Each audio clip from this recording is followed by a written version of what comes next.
मेरा यही कहना है कि जो गलत लोगों के हाथ में रीडेवलपमेंट नहीं जाना चाहिए, जो लोगों को फंसाते हुए लोगों के घर खाली करके देंगे, उनकी कैपेसिटी नहीं रहेगी बिल्डिंग बनाने की, मगर एग्रीमेंट बनाएंगे, सोसाइटी के सेक्रेटरी चेयरमैन को पटा के वो लोग रीडेवलपमेंट का एग्रीमेंट साइन करके लोगों को रेंट भी नहीं दे और लोगों को बाहर कर देंगे और भाग जाएंगे। लोगों के आने वाले पैसे से ही और रीडेवलपमेंट करेंगे और बिल्डिंग का काम बीच में छोड़ जाएंगे। इन लोगों के हाथ में वो बिल्डिंग नहीं दो। मीरा भाईंदर शहर के विधायक और महाराष्ट्र राज्य के परिवहन मंत्री प्रताप सरनाईक ने आज एक मार्गदर्शन शिविर का आयोजन मीरा रोड परिसर के अप्पा साहेब धर्म अधिकारी हॉल में रखा था।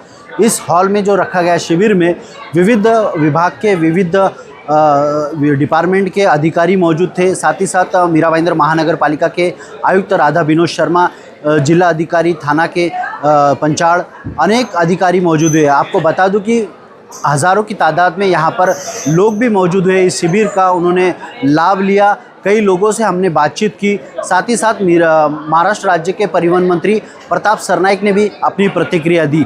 आइए जानते हैं इन सभी की क्या थी प्रतिक्रिया। नहीं, ये तो सरकार की जिम्मेदारी है। सरकार अपने द्वारी ये जो सरकार की भूमिका है उस माध्यम से हमारी जिलाधिकारी श्री कृष्ण पांचाल जी, हमारे जो मीरा भाईंदर के महापालिका आयुक्त है वो भी यहाँ पे उपस्थित है, राधा विनोद शर्मा जी, और बाकी सब हमारे जो सब रजिस्ट्रार और जो यूएलसी वाले और तहसीलदार और हमारे टाउन प्लानिंग के लोग यहाँ पे उपस्थित है। सबका यही कहना है कि राज्य शासन के माध्यम से जो विविध योजनाएं दी जाती है वो योजनाएं लोगों तक पहुँचे। साथ ही में मीरा भाईंदर शहर में बहुत जटिल समस्या है क्योंकि डिम कन्वेंस अभी तक बहुत सारे बिल्डिंगों का नहीं हो गया।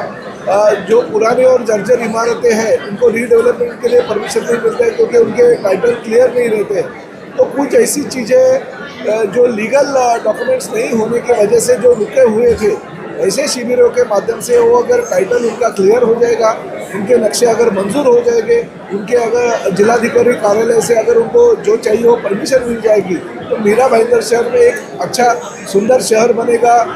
डेवलपमेंट जो करनी होती है वो डेवलपमेंट वो लोग कर पाएंगे और हमारे जो मिडिल क्लास और लोअर मिडिल क्लास के लोग हैं उनको अपना खुद का घर मिलेगा। देखिए, मैं किसी के ऊपर ये आरोप प्रत्यारोप नहीं, देखिए मैं लोक प्रतिनिधि शहर का शहर पे लोक प्रतिनिधि के तौर पे मैं इस शहर का नेतृत्व कर रहा हूँ और नेतृत्व करते करते ये शहर के जो भी सवाल रहते हैं वो सवाल का जवाब देने में मैं बांधिल हूँ क्योंकि पिछले 4 टर्म से मैं इस शहर का विधायक के तौर पे चुन के आया हूँ। तो मेरी जिम्मेदारी बनती है लोगों को जो चाहिए वो सेवा देना, और मैंने सिर्फ एक शिविर नहीं रखना ताकि वो पॉलिटिकल कोई फ़ायदा उससे हो।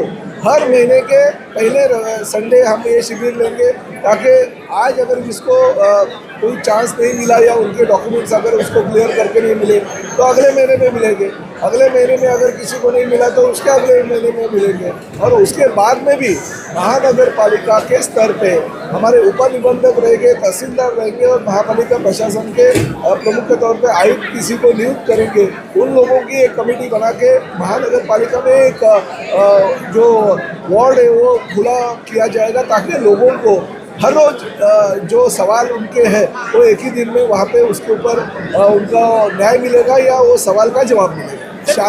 शासन प्रयत्नशील है और शासन ने बहुत ही जो नियम है वो नियम शिथिल किए हैं।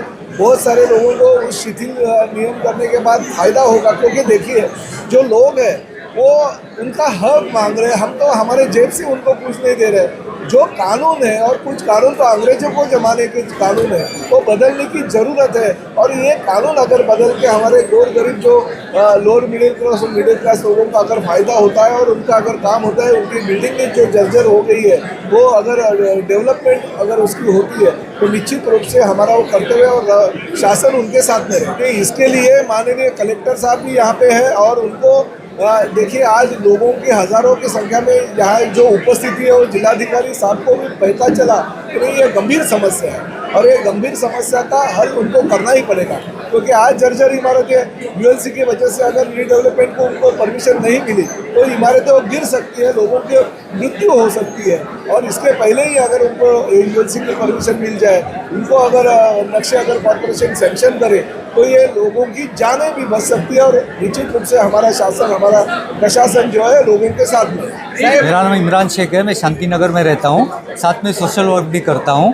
नगर पालिका में कई कंप्लेंट भी पेंडिंग है और आज का जो शिविर है इससे लोगों को कुछ फ़ायदा नहीं होने वाला है, क्योंकि इससे पहले भी प्रमोद सावंत ने, नरेंद्र मेहता जी ने ये शिविर लिया हुआ है। ये लोग क्या दिखा रहे हैं, प्रोसेस दिखा रहे हैं कि डीम कन्वेंस कैसा होगा, रीडेवलपमेंट कैसा होगा, लेकिन जो मेन विषय है कि भाई जब हम डीम कन्वेंस के लिए नगर पालिका में जाते हैं कि हमको डॉक्यूमेंट दीजिए हमारे बिल्डिंग के, तो नगर पालिका बोलती है आपके बिल्डिंग का डॉक्यूमेंट अवेलेबल नहीं है, तो डीम कन्वेंस कैसा मिलेगा, क्योंकि डीडीआर को तो डॉक्यूमेंट चाहिए। अब इन बिटवीन क्या हो रहा है, कन्वेंस तो हुआ नहीं, लेकिन यूनिफाइड डेवलपमेंट कंट्रोल रेगुलेशन आ गया, उसमें कुछ ऐसे प्रोविज़न किए है जिसकी वजह से जो नगर पालिका का जो एफएसआई बढ़ा हुआ है मीरा भाईंदर का, और जो गार्डन का एफएसआई भी दे रहे हैं अभी, तो बिल्डरों ने क्या चालाकी किया, 20-25 साल जो लेआउट को हो चुके बनाकर वो रिवाइज परमिशन के लिए डाल दिए, और नगर पालिका ने जो सोसाइटियों को बेसिक एफएसआई जो बढ़ा हुआ गार्डन का एफएसआई मिलना चाहिए था वो उनको ना देते हुए बिल्डरों को दे दिया है। तो आज हम कन्विंस ले भी ले तो हमारा एफएसआई तो यूज़ हो चुका है ना, तो हमारा तो नुकसान हो चुका है। यही प्रश्न आज हमने कमिश्नर से प्रताप सरनाईक जी से पूछे, लेकिन उस पर वो जवाब नहीं दे पाए।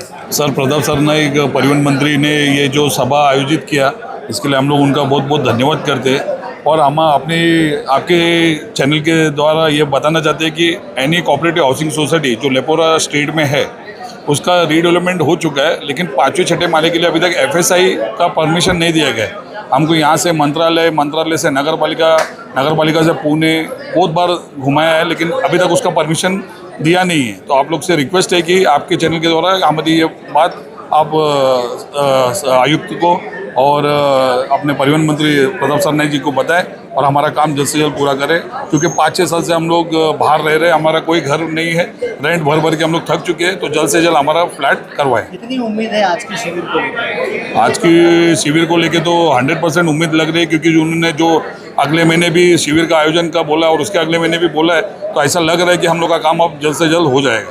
राज्याचा परिवहन मंत्री म्हणून आणि ज्या जनतेला प्रताप सरनाईकला 1दा 2दा 3दा नव्हे 4थ्यांदा विधानसभेवर पाठवलं आणि आज मंत्री केलं, त्या लोकांसाठी। ये थे महाराष्ट्र राज्य के परिवहन मंत्री प्रताप सरनाईक, जिन्होंने कहा कि हर 2 महीने 1 महीने में इसी तरह का मार्गदर्शन शिविर लगाया जाएगा और लोगों की समस्या सुलझाया जाएगा। साथ ही साथ हमने कई लोगों से बातचीत की, कई लोग नाराज़ भी दिखे इस शिविर को लेकर, तो कई लोगों ने उम्मीद भी जताई। अब आने वाले भविष्य में यह देखना होगा कि जो लोग नाराज़ हुए उनकी नाराज़गी किस तरह से मंत्री प्रताप सरनाईक दूर करते हैं, और जो लोगों ने उम्मीद जताई है कि उन्हें इंसाफ मिलेगा, उन्हें कब इंसाफ मिलेगा ये तो आने वाले समय में देखना होगा। आप देख रहे थे YSR न्यूज़ में अजीम तांबोली, मीरा भाईंदर।